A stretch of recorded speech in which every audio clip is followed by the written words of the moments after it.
किसी समय की बात है, एक राजा ने अपने दरबार में पंडित जी को पूजा पाठ के लिए बुलाया। पूजा के बाद राजा ने पंडित जी से 3 जटिल सवाल पूछे। 1. भगवान कैसे दिखते हैं? 2. भगवान कहां तक देख सकते हैं? 3. भगवान क्या करते हैं? पंडित जी थोड़े सोच में पड़ गए और बोले, महाराज, इन सवालों के उत्तर देने के लिए मुझे थोड़ा समय चाहिए। राजा ने उन्हें 1 महीने का समय दिया।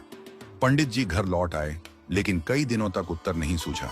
उनकी परेशानी देखकर उनका बेटा बोला, पिताजी, आप क्यों चिंतित हैं? पंडित जी ने उसे राजा के सवालों के बारे में बताया। बेटे ने आत्मविश्वास से कहा, पिताजी, आप चिंता न करें, मैं इन सवालों का उत्तर दूंगा। अगले दिन दोनों राजा के दरबार में पहुंचे।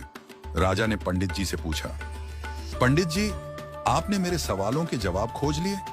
पंडित जी ने कहा, महाराज, मेरे बेटे ने इन सवालों के उत्तर देने का जिम्मा लिया है। राजा ने पूछा, तो बताओ, पहला सवाल, भगवान कैसे दिखते हैं? पंडित जी के बेटे ने मुस्कुराते हुए कहा, महाराज, कृपया एक कटोरी दूध मंगवाइए। दूध लाया गया। लड़के ने उसमें अपनी उंगली डालकर घुमाना शुरू कर दिया। राजा ने चौंक कर पूछा, यह क्या कर रहे हो? लड़के ने शांत स्वर में कहा, महाराज, क्या आपको इस दूध में मक्खन दिख रहा है? राजा ने सिर हिलाया और कहा, नहीं। लड़के ने उत्तर दिया, मक्खन इस दूध में ही है, लेकिन उसे निकालने के लिए दही जमाकर मथना पड़ता है।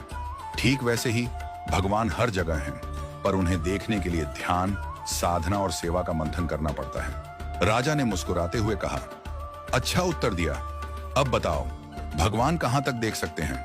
पंडित जी के बेटे ने कहा, महाराज, कृपया एक दिया मंगवाइए और उसे जलाइए।